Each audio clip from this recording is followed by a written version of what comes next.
El colapso final de las naciones. La esperanza del pobre, decía un dicho popular años atrás, es llegar a ser alguna vez rico. Y se lo decía en ese dicho popular en forma irónica, como si eso nunca pudiera pasar. A veces pasa, sin embargo, que por las distintas circunstancias de la vida una persona de golpe puede ser rica.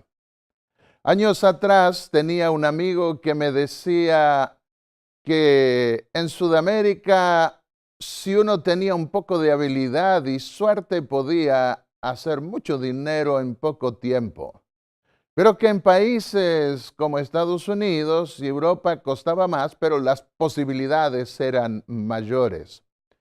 Bueno, muchos sueños económicos podrá tener la gente, pero vamos a ver aquí qué es lo que va a pasar con todos esos sueños materialistas que dominan el pensamiento de millones de personas. Porque llegará el día en que habrá un colapso y esta vez será un colapso final para todos esos sueños económicos, para todo el potencial económico del mundo. En Eclesiastés el capítulo 5 y el versículo 12 dice, pero al rico su riqueza no lo deja dormir. Esto lo escribió un hombre que fue muy rico, fue el rey Salomón. Y en la parte final de su vida pudo ver el problema de ser rico. Años atrás estaba en una reunión y un amigo me dijo, ¿ves a ese señor que está allí? Sí, me dijo, es multimillonario, pero le regalo esos millones, me agregó, porque tiene cada problema. ¿Cómo hacer para mantener toda la actividad económica o el capital? Y algunos, por temor a lo que les pueda faltar después, siguen acumulando y acumulando como si la acumulación podría llegar hasta el infinito. Hagamos un poquito de historia. Hay un afán por conquistar el mundo desde los mismos orígenes de la civilización. Los hombres hicieron guerras, se formaron imperios buscando mayor poderío y la riqueza, la adquisición, el poder económico forma parte de ese sentimiento de poder. Los griegos y los fenicios tuvieron el dominio del mar por muchos siglos. Y los que tenían el dominio del mar tenían el dominio del comercio y podían hacerse ricos. Después vinieron los bárbaros, después que imperó el Imperio Romano, y ellos se hicieron dueños del Mediterráneo. Hacia el final del Imperio Romano, ellos debilitaron el imperio logrando el dominio del mar, especialmente uno de esos reyes bárbaros que llegó a predominar en el Imperio Romano y que dio lugar a la palabra vandalismo porque tuvo que ver con los vándalos. Los árabes posteriormente se hicieron dueños del Mediterráneo durante toda la Edad Media. Un califa llegó a decir, los cristianos no pueden hacer flotar ni siquiera una tabla en el Mediterráneo. Y eso contribuyó a que Europa se hundiese en la oscuridad medieval, que en aspectos económicos fue sumamente significativo. Para protegerse de las incursiones de otros pueblos e incluso de los mismos musulmanes, se desarrolló el feudalismo. y buscaban protegerse en castillos con un lago que ponían alrededor. Ese esfuerzo por protegerse se extendió a toda Europa, porque si venían ejércitos extranjeros, podían ellos esconderse o al menos protegerse dentro de las murallas. Después vinieron las restricciones medievales, que fueron religiosas y comerciales. Siendo que el papado romano quería mantener el control de todo, y lo mismo los reyes europeos, entonces atacaron muy fuertemente a los comerciantes, y los judíos padecieron también porque eran comerciantes, porque a los que viajaban y hacían comercio no se los podía controlar tan fácil, y esas restricciones medievales incluyeron aspectos religiosos. Hasta que se dio el nacimiento del comercio mundial con el descubrimiento de un nuevo continente por Cristóbal Colón. Y eso permitió que los que eran perseguidos por su religión y aún desde la perspectiva comercial pudieran ir a un nuevo mundo en donde parecía que iban a tener libertad para hacerse ricos hasta el infinito, figurativamente hablando. Pero la Inquisición romana se estableció en la península ibérica tratando de impedir que protestantes que se enriquecían más por el hecho de no tener tantas restricciones, y lo mismo judíos, para impedir que ellos se establecieran en la península ibérica, y hasta buscaron expulsar a los judíos que habían vivido mucho tiempo allí. Vino entonces el comercio mundial con el descubrimiento de América. Holanda, que se volvió protestante, pasó a ser un refugio de judíos y protestantes perseguidos.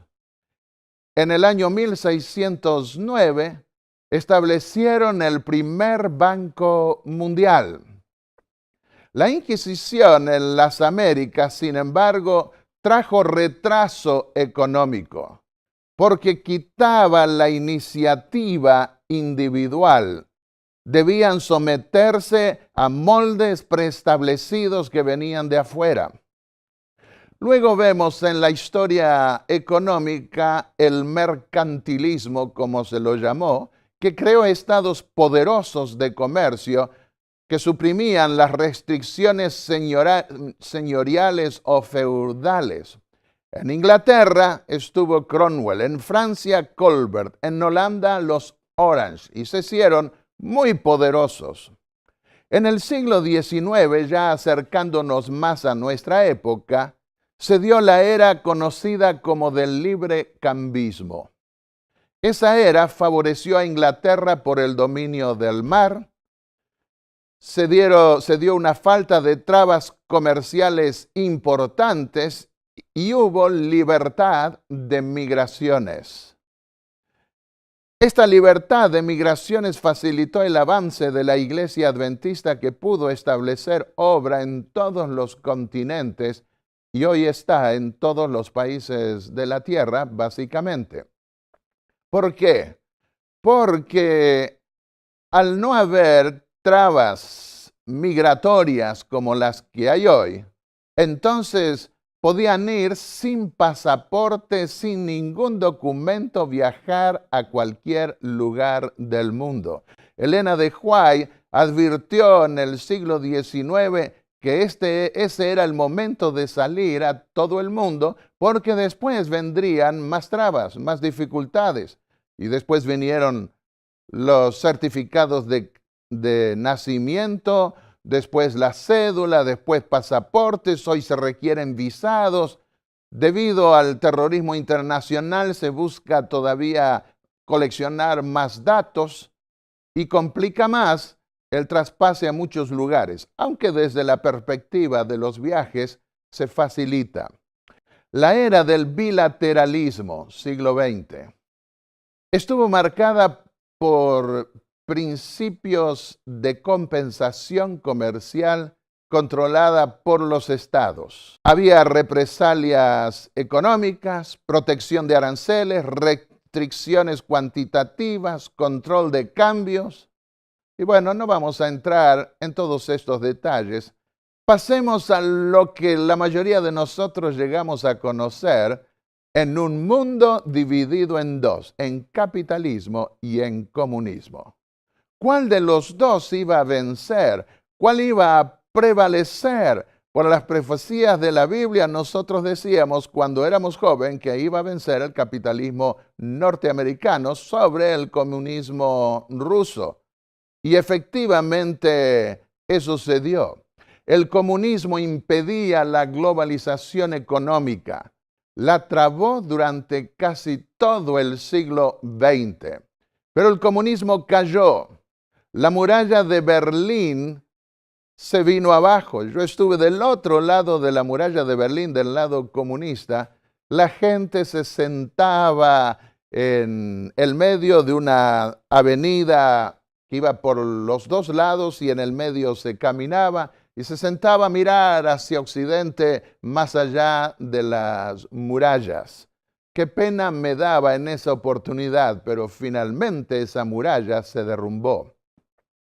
¿Cuál es el método económico que predomina en la actualidad? Es el método que se llama globalización. Un comercio sin fronteras.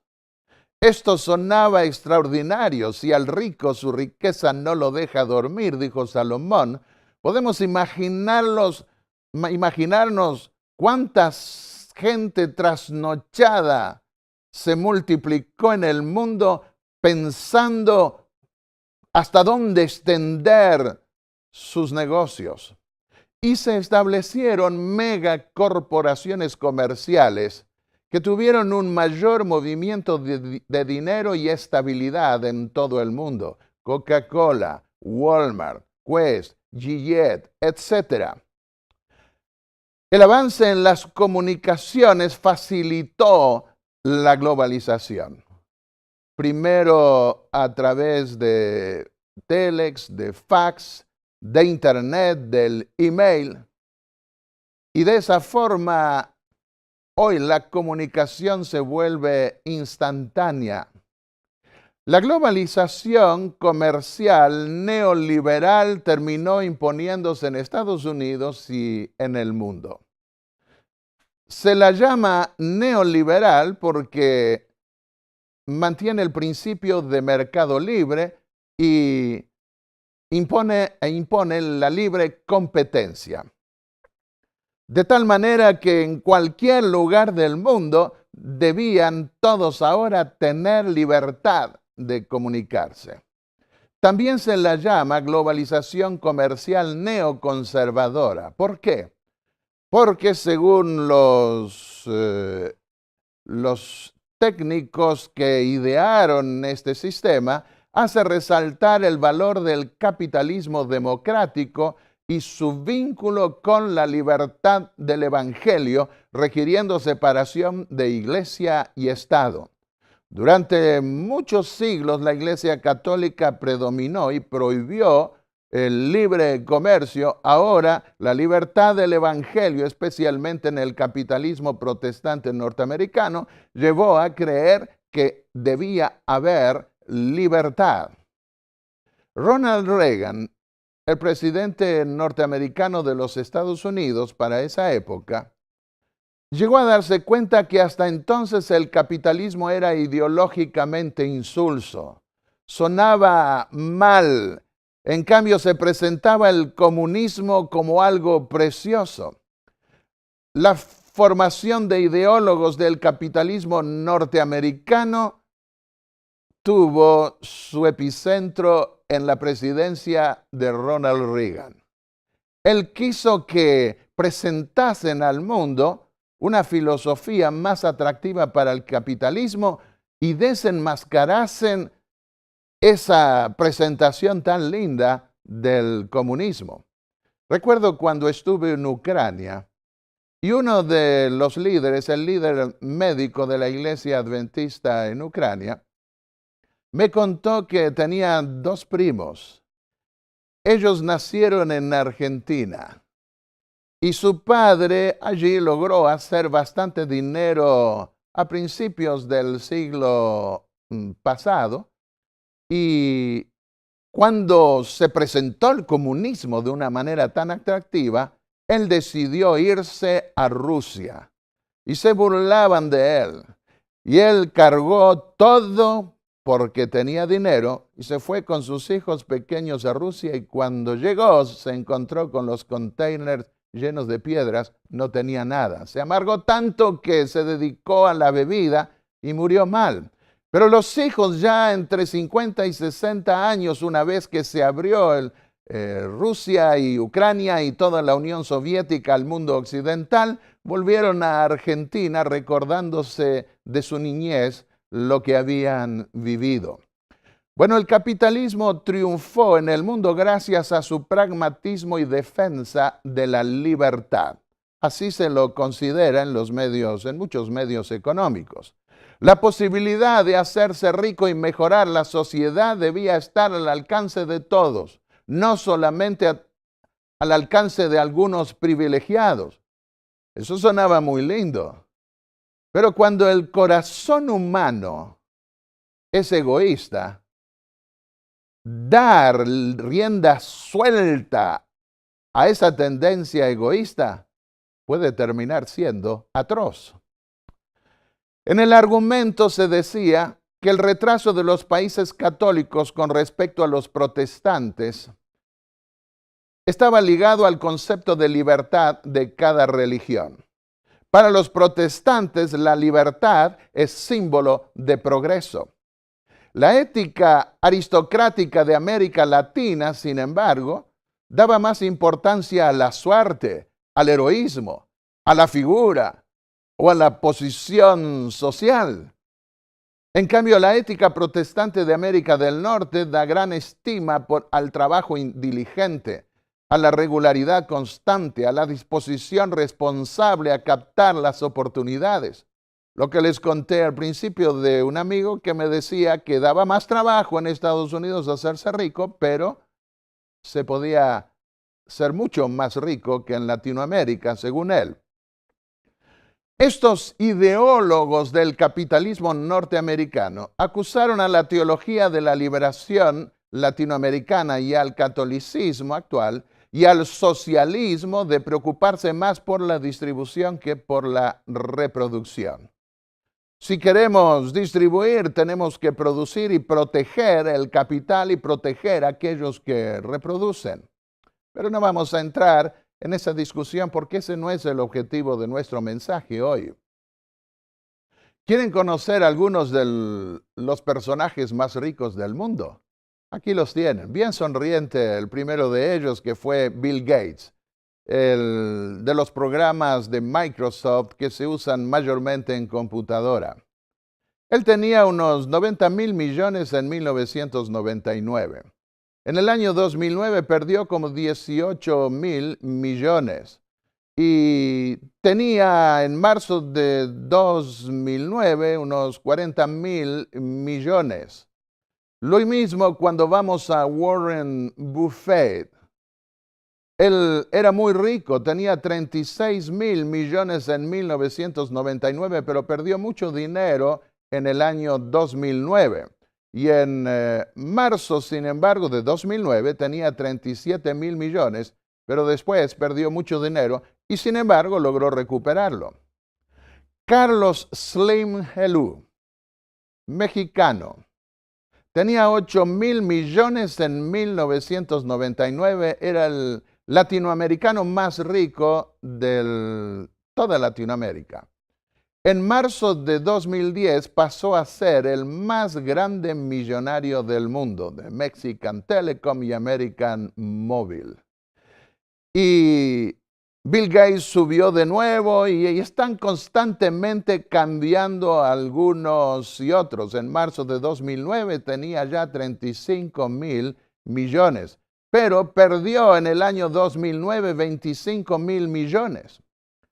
Los alemanes Theo y Karl Albrecht, para poner a alguien de afuera de Estados Unidos, y de otro continente. 13.600 millones tenía en el año 2009 y perdió 40.000 millones en 2011.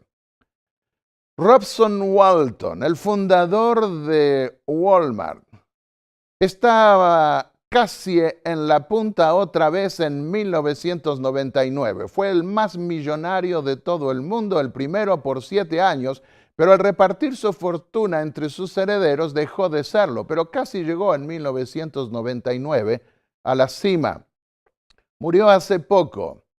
Es interesante ver que Robson Walton nunca cambió realmente de casa y con sus autos eran autos sencillos. Eso nos muestra que ser rico no significa ser pomposo. A veces los que aparentan tener mucho dinero no lo tienen tanto, pero les gusta ostentar. No es pecado ser rico. Se puede ser humilde aún siendo rico. Y el hijo tenía 18 billones en marzo de 2009. Li Ka-shing tenía 16 billones en marzo de 2009. El término billón en inglés es diferente al castellano, equivale a 16.000 millones. Tenía que ver con el canal de Panamá. El príncipe de Arabia Saudita en 1999 tenía 15.000 millones. Si hay alguna madre que está por tener un hijo varón y no se le ocurre qué nombre puede darle, tal vez aquí puede tomar una idea. Al-Walid bin Talal al-Saud. 13.000 millones tenía en marzo de 2009 y hasta hoy sueña con hacer la torre más alta del mundo. De eso hablaremos después. Pero el colapso que se dio por el año 2008 y 2009 le hizo tener cierto temor. Michael Dell, el que hizo la computadora o las laptops de mucha gente. 16.000 millones tenía en 1999 y en el año 2009 perdió varios millones, se quedó con 12.000 millones. El fundador de Facebook, Mark Zuckerberg, el más joven billonario, a los 24 años se degradó a la categoría de millonario en el año 2009. Actualmente el más joven billonario es el príncipe Alberto de Alemania con propiedad inmueble. Aunque esto hay que estarlo renovando casi mes por mes porque va variando el altibajo. Pero resumamos lo que pasó entre el año 2008 y el 2009. Había 1.125 billonarios en la jerga inglesa en el año 2008. Se perdieron 2 trillones en un año. 793 billonarios sobrevivían en marzo del año 2009. Hubo familicidios incluso. Millonarios que al ver que de repente quedaron en deuda, decidieron quitarse la vida y para ahorrarles el sufrimiento de quedar en la calle, también les quitaron la vida a la mujer, a la esposa y madre de los hijos y a los hijos también. ¡Qué drama tan grande! En aquellos que ponen todas sus esperanzas en las cosas materiales. El 83% vio hundirse su fortuna, pero el 44% se volvió más rico. De manera que la globalización favoreció a menos gente que pudo tener todavía más control. Hay un dicho popular que conocía que aquí se cumplió: a río revuelto, ganancia de pescadores.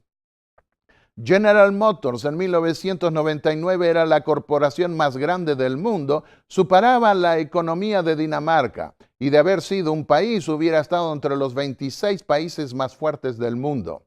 En 2008 fue la segunda más grande empresa del mundo y en 2009 cayó en bancarrota.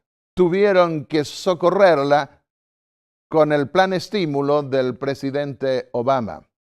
La compañía más extensa de Europa fue Siemens. Tenía 480,000 empleados. Entró en una década de crisis por cohecho y negocios con Irán y tuvo serios problemas. Estaba en 190 países. Walmart empleaba más de 1 millón de personas en 1999. 2 millones una década después. Era la corporación más grande del mundo y sigue extendiéndose. Por su tamaño y extensión, las grandes corporaciones industriales constituyen un poder estable y tal vez mayor que el de algunos gobiernos que las ven producir y vender, ya que generan las 2/3 partes del comercio y controlan 1/3 de la riqueza mundial. Veamos lo que advirtió Salomón, Proverbios 23, versículos 4 al 5. No te fatigues por enriquecerte, sé prudente y desiste. ¿Has de poner tus ojos en las riquezas que no son nada? Porque criarán alas de águila y volarán al cielo. Burbuja, llamaron a ese crecimiento, a ese poderío económico que reventó en el año 2009. Volarán como alas de águila, lo describió el proverbio de Salomón. Es notable cómo Elena de White se anticipó a lo que iba a pasar en el fin del mundo. Hace más de un siglo atrás escribió: la obra del pueblo de Dios es prepararse para los eventos del futuro que pronto vendrán sobre ellos con fuerza deslumbradora. Se formarán en el mundo emporios gigantescos. Los hombres se ligarán a sí mismos en uniones que los arrollarán en los rediles del enemigo. Unos pocos hombres se combinarán para apoderarse de todos los medios que puedan ser obtenidos en ciertas líneas de negocios. Se formarán uniones comerciales y los que rehúsen unirse a esas uniones serán hombres marcados. ¿No es eso lo que está pasando hoy, especialmente con la globalización? La extravagancia que se ve en la erección de edificios, en la gratificación del yo, en los mercados, en gestiones injustas, crea pobreza y angustia, advirtió. Los guardianes de los emporios comerciales tendrán que rendir a Dios una temible cuenta cuando el juez de la corte más alta tomará cada caso individual en su mano. Sí, mis amigos, no podemos esconder el pecado en una corporación. Los que participamos de ese mismo espíritu tendremos que responder a Dios y Dios juzgará corporal y también individualmente a cada ser humano según es su corazón. Por eso Jesús dijo en San Mateo 19:23 que ningún rico va a entrar en el reino de los cielos. ¿En serio? No, dijo, difícilmente un rico entrará en el reino de los cielos. ¿Está mal ser rico? No, por supuesto que no está mal.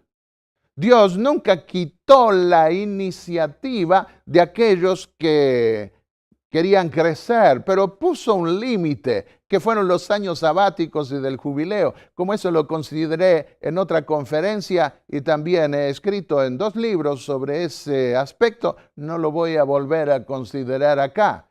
Pero es más difícil para un rico que se apoya en sus bienes materiales pensar en las cosas espirituales. A los ricos de este siglo, dijo el apóstol Pablo a su discípulo Timoteo, manda que no sean altivos. Ese es uno de los problemas principales de muchas personas que se vuelven materialistas. 1 Timoteo 6:17 fue el texto que leímos. Elena de White vio la destrucción de algunos edificios sumamente grandes. Ella mencionó Nueva York, mencionó Chicago, mencionó Los Ángeles, San Francisco, etc. Y dijo, se me hizo contemplar una noche, y se estaba refiriendo a Nueva York, los edificios que piso tras piso se elevaban hacia el cielo. No habló ella de los edificios que estaban ya levantados, sino de los que se iban a continuar elevando. Esos inmuebles, que eran la gloria de sus propietarios y constructores, eran garantizados y combustibles. Lo escribió en el año 1906 y también en 1909. Así que esos inmuebles, decía ella, que eran la gloria de sus propietarios y constructores, eran garantizados incombustibles. Yo subí a las dos torres gemelas y el guía nos decía que estaban libres de incendios, pero no se imaginaban lo que podía pasar si de repente se encendía fuego y el acero se recalentaba y perdía consistencia. Se elevaban siempre más altos, lo vio en visión, y los materiales más costosos entraban en su construcción. Los propietarios no se preguntaban cómo podían glorificar mejor a Dios. El Señor estaba ausente de sus pensamientos. Yo pensaba, sigue escribiendo Elena de White, ojalá que las personas que emplean así sus riquezas pudiesen apreciar su proceder como Dios lo aprecia. Levantan edificios magníficos, pero el soberano del universo solo ve locura en sus planes e invenciones. Esas torres gemelas tenían 400 metros de altura, pero el 4 de enero del año 2010, con $1 billón de inversión, se construyó Burj Dubai, más de 800 metros. No se esfuerzan, sigue diciendo Elena de White, por glorificar a Dios con todas las facultades de su corazón y de su espíritu. Se han olvidado de esto, que es el primer deber del hombre. No se asustaron por la caída de esas torres de 400 metros, ahora 800 metros, una torre. Algunos de esos edificios imponentes en estos países árabes, vi algunos arquitectos diciendo eso funcionaba en mi computadora, pero después temblaba si no se iría a desmoronar todo eso, pero resultó, dijeron después. Invirtieron 20,000 millones en el distrito comercial. En el 2009, con esa burbuja mundial que reventó, las inmobiliarias se hundieron en un 50%. Y los que habían pagado sumas altísimas para tener una habitación o un lugar allí, vieron reducirse el costo a la mitad del precio. Al Burj, este es otro proyecto en Medina, otro país árabe, y quieren hacer una torre de más de 1,000 metros. Sigamos leyendo lo que dice Elena de White. Mientras que esas altas construcciones se levantaban, sus propietarios se regocijaban con orgullo por tener suficiente dinero para satisfacer sus ambiciones y excitar la envidia de sus vecinos. Silk City, Al-Walid bin Talal Al Saud, quiere construir en Kuwait una torre de más de 1,000 metros. Y la competencia es feroz porque también están queriendo construir en Arabia Saudita una torre de 1,600 metros, 4 veces más altas que las torres gemelas. 4 torres en Nueva York están a punto de inaugurarlas, casi el tamaño de las torres gemelas. Una gran parte del dinero, continúa diciendo Elena de White, una gran parte del dinero así empleado había sido obtenida injustamente explotando al pobre. Olvidaban que en el cielo toda transacción comercial es anotada, que todo acto injusto y todo negocio fraudulento son registrados. Leí sobre esa torre que se construyó y que se inauguró hace poco de 800 metros. Gente pobre venía de distintos lados para trabajar y era tan poco lo que les pagaban que algunos hasta morían de hambre en esos lugares. El tiempo vendrá, anticipó Elena de White, cuando los hombres llegarán en el fraude y la insolencia a un punto que el Señor no les permitirá sobrepasar. y entonces aprenderán que la paciencia del Eterno tiene límite. Cuando vamos a la Biblia encontramos un lenguaje semejante. En el capítulo 2 de Isaías, versículos 12 al 17, que nos proyecta el fin del mundo desde el microcosmos de los días del profeta. Dijo el Señor lo siguiente: el día del Señor vendrá sobre todo soberbio y altivo, y sobre todo ensalzado, y serán abatidos, sobre todos los montes altos y sobre todos los collados elevados que buscaba la gente para colocarse, para estar siempre arriba de otros, sobre toda torre alta y sobre toda muralla fortificada. La altivez del hombre será abatida y la soberbia de los hombres será humillada. Solo el Señor será exaltado en aquel día. Sofonías, otro profeta, el capítulo 1, versículos 14 al 17. Cerca está el día grande del Señor, cerca y muy presuroso. Es amargo el día del Señor, día de ira aquel día de angustia y aflicción, día de ruina y desolación, día de tinieblas y oscuridad, día nublado y tenebroso, día de guerra contra las ciudades fuertes y las altas torres. Cuando los hombres se olvidan de Dios y obran de una manera tal que le permiten al diablo intervenir porque Dios retira su protección, entonces comienzan a pasar problemas serios. Anticipó también Elena de White que aquellos que tienen en sus manos las riendas del poder son incapaces de resolver el problema de la corrupción moral, del pauperismo y el crimen que aumentan constantemente. En vano se esfuerzan por dar a los asuntos comerciales una base más segura. No está pasando eso aún con la globalización, en los tiras y aflojes entre países emergentes, países superdesarrollados y países que quedan todavía en una miseria mayor.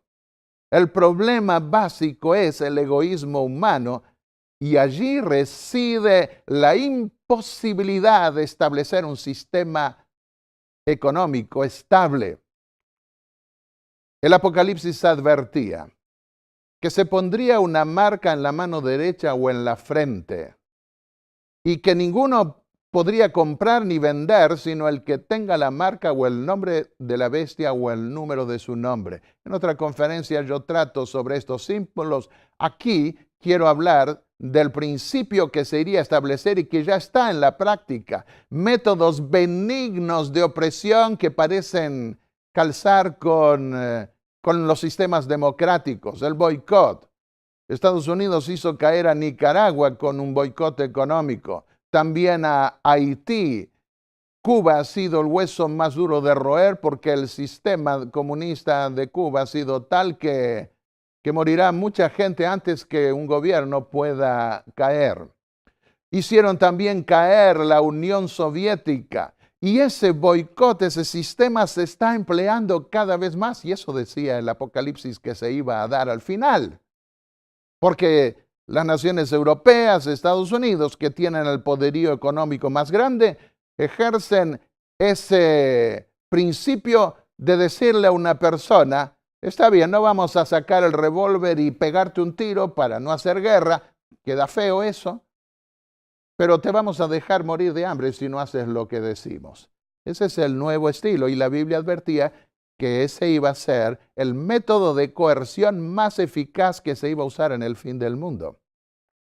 El 24 de noviembre de 2011, el Vaticano propuso el establecimiento de una autoridad pública mundial, política, espiritual y moral para controlar el mercado. Cuando no, ese fue siempre el principio de la Iglesia Católica. Y faltaba poco para que se propusiera el mismo Papa para ser el emperador. Pero al considerar la historia de la Edad Media, vemos que hubo emperadores y a través del poder centralizado en una persona, el papado pudo marchar en consorcio con esos emperadores para imponer su voluntad sobre el resto del mundo. Ese fue el sistema de todo el medioevo. Y el 24 de marzo de 2010, en el Parlamento Europeo, se comenzó a debatir se comenzó a debatir la necesidad de imponer un día religioso. El 20 de junio de 2011 se debatió realmente en el Parlamento Europeo esto y se sigue debatiendo en distintos países. Una lucha política, comercial y religiosa que está en vigencia actualmente para imponer el domingo como día de reposo. Es notable cómo Elena de White se anticipó a esto. Dijo en 1899, cuando los protestantes se unan con el poder secular para sostener una religión falsa, para oponerse a lo que llevó a sus antepasados a sufrir la más fiera persecución, entonces el domingo será puesto en vigencia por la combinación de la autoridad de la Iglesia y el Estado. Habrá una apostasía nacional que terminará solo en la ruina nacional en Estados Unidos. Es en esta época, dijo en 1891, es en esta época de apostasía nacional cuando, actuando bajo la política de Satanás, se refiere a los Estados Unidos, los gobernantes de la tierra, y en todo el mundo pasará eso, se pondrán del lado del hombre de pecado. Es entonces que la medida de su culpa se llena. La apostasía nacional es la señal de la ruina nacional y de la caída del mundo. Se vive hoy en el sistema económico global como en una especie de dominó. Una ficha cae y hace caer a todas las demás, especialmente las grandes potencias. El apóstol Santiago advirtió de esto que venía. Dijo en Santiago, en su epístola, el capítulo 5, el versículo 1 y en adelante, ahora ricos llorad y aullad por las miserias que os vendrán. Vuestra riqueza está podrida, burbuja, alas de águila que vuelan al aire y desaparecen, según los otros términos bíblicos. Vuestra ropa está comida de polilla, vuestro oro y plata están enmohecidos, y su moho testificará contra vosotros y devorará vuestra carne como fuego. Habéis acumulado tesoros para los últimos días. Eso, más que nunca, se cumplió con la globalización que comenzó hará 30 años atrás. El jornal de los obreros que han cegado vuestros campos y que por engaño no les habéis pagado, clama. Y el clamor de los segadores ha entrado en los oídos del Señor Todopoderoso. Por eso vendrá un colapso económico final. Habéis vivido en deleite sobre la tierra y habéis sido disolutos. Habéis cebado vuestro corazón como en el día de la matanza. Habéis condenado y muerto a personas inocentes que no os oponían. ¿Y qué dijo el apóstol Santiago? Hermanos, salgan a la calle a protestar, a querer imponer, a buscar imponer sus derechos, sus intereses. No. Eso no entra dentro de la perspectiva religiosa. Como ciudadano, cada cual puede protestar y requerir sus derechos, sí, cuando ve que eso es factible. Pero el apóstol fue más allá y dijo, hermanos, tened paciencia hasta la venida del Señor. Mirad cómo el labrador espera el precioso fruto de la tierra, aguarda con paciencia hasta recibir la lluvia temprana y tardía. Vosotros también tened paciencia, afirmad vuestro corazón, porque la venida del Señor se acerca. Cuando fuimos al principio a los Estados Unidos, nuestros hijos eran pequeños. Al principio es dura la vida y estaba con cierta preocupación para saber cómo íbamos a sobrevivir. Y un amigo de Argentina vino, que vivía ya hace un tiempo allí, me preguntó, ¿cuánto vales?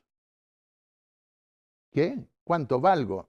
Sí, ¿no sabes que en este país uno se pregunta al otro cuánto vales? Es decir, ¿cuánto tienes? Yo, ¿y cuánto valgo? ¿Cuánto tengo? Nada. Y entonces me dijo, si tienes 100,000, te miran y ni hacen caso. Si tienes 500,000, bueno, cuando empiezas a tener 1,000,000, ahí sí te prestan un poco de atención, pero para respetarte, tienes que tener más dinero. Y yo pensé, entonces quiere decir que acá yo no soy nadie, no valgo nada. Pero después pensé, no, yo valgo mucho. Se pagó por mí. Y te digo, mi querido amigo, que si quieres, también por ti. El precio más grande que se podía pagar. Dios invirtió en nosotros, dio a su propio Hijo para que muriera, para darnos una redención, para adoptarnos otra vez como hijo. Si tú no tienes un padre que te puede dar una gran herencia, puedes saber que hay en el cielo un Padre que te ha adoptado como hijo y es el más grande millonario, el más rico de todo el universo y quiere compartir contigo la herencia si tan solo quieres aceptar la redención. Así que nadie debe sentirse como que no vale nada. Dejemos esa preocupación materialista con otros. Dios ha puesto sus ojos en nosotros y decidió dar su vida por el más miserable pecador para tener el gozo de verlo redimido y para que pueda disfrutar de una ciudad de oro y de mansiones preciosas que ha preparado para los que le aman. Hermanos, siguió diciendo el apóstol Santiago, no os quejéis unos de los otros para que no seáis condenados. Mirad que el juez está a la puerta.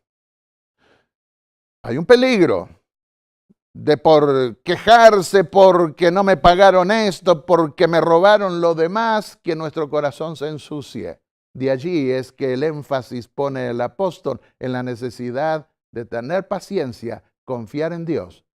Porque dijo David también, no he visto justo desamparado ni su simiente que bendiga pan. Dios cuida aún de los huérfanos y de las viudas.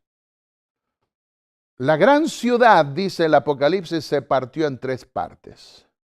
Se refiere a la Gran Babilonia. Cae en la 7ª plaga sobre Roma, representa a la Gran Babilonia, pero abarca al mundo entero en esa globalización en la cual ya vivimos hoy.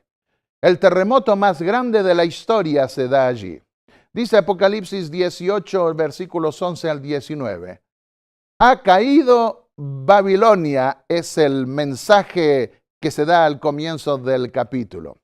Y entonces dice los versículos 11 al 19, los frutos que tú codiciabas se alejaron de ti, y toda tu riqueza y esplendor se acabaron para ti, y nunca más los recobrarás. En una sola hora ha sido desolada tanta riqueza. Vamos a los tumbos llegando a ese momento final.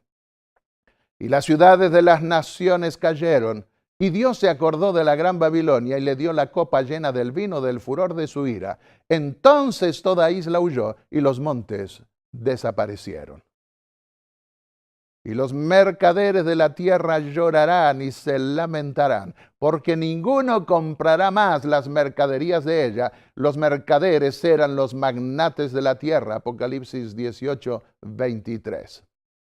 Ya se dijo con respecto al nacimiento de Cristo que no vino a un palacio, sino hasta ni siquiera el lugar más pobre podía recibirlo, y nació en un establo, en un pesebre, en un lugar para alimento de animales.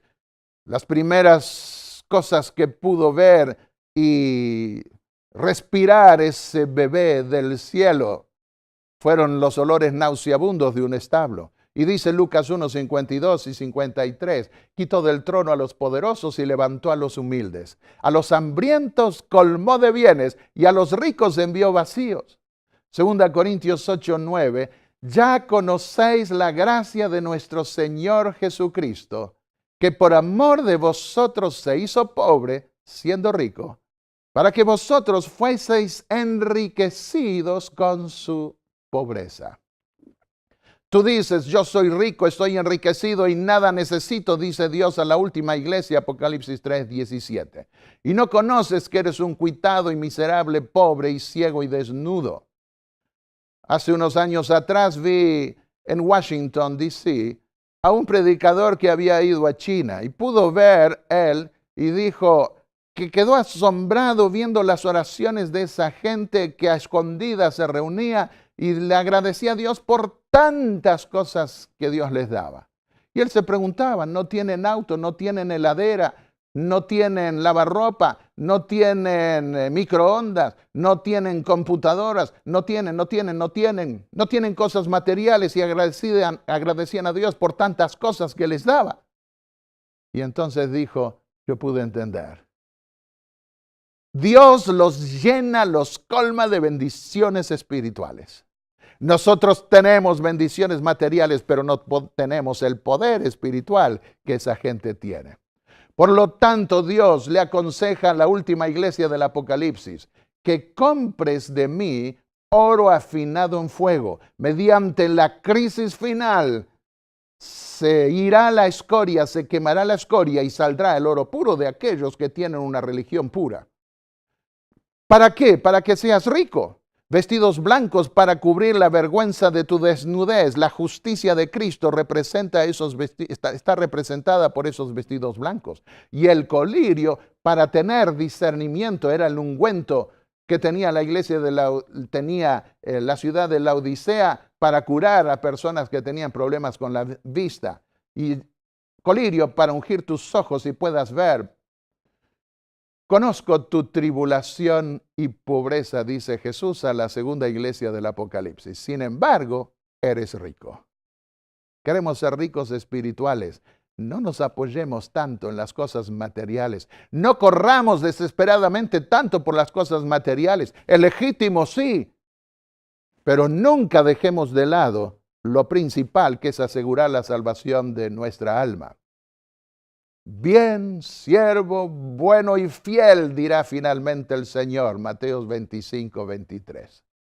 Sobre poco has sido fiel, sobre mucho te pondré. Sí, tenemos un Padre rico que va a compartir su herencia y es el que posee todo el universo. Entra, nos dirá finalmente el Señor, en el gozo de tu Señor. Para Él no cuenta cuánto tienes, cuánto vales materialmente. Para Él lo que cuenta es tu naturaleza espiritual. Para Él lo que cuenta es que tú te conviertas de corazón a Él para ser súbdito del reino celestial. Querido amigo que me escuchas, el Señor te llama a abrirle su corazón. Y quiere llenarte hoy de riquezas espirituales. Podrá darte también riquezas materiales y puedes orar por esas riquezas materiales, pero no pongas toda confianza allí porque una guerra, otra burbuja o tantas otras cosas pueden tirarte por el suelo todos esos sueños. Si hacemos tesoros en los cielos donde ni el orín ni la polilla corrompen, allí tendremos un tesoro que no será destruido y podremos disfrutarlo por la eternidad.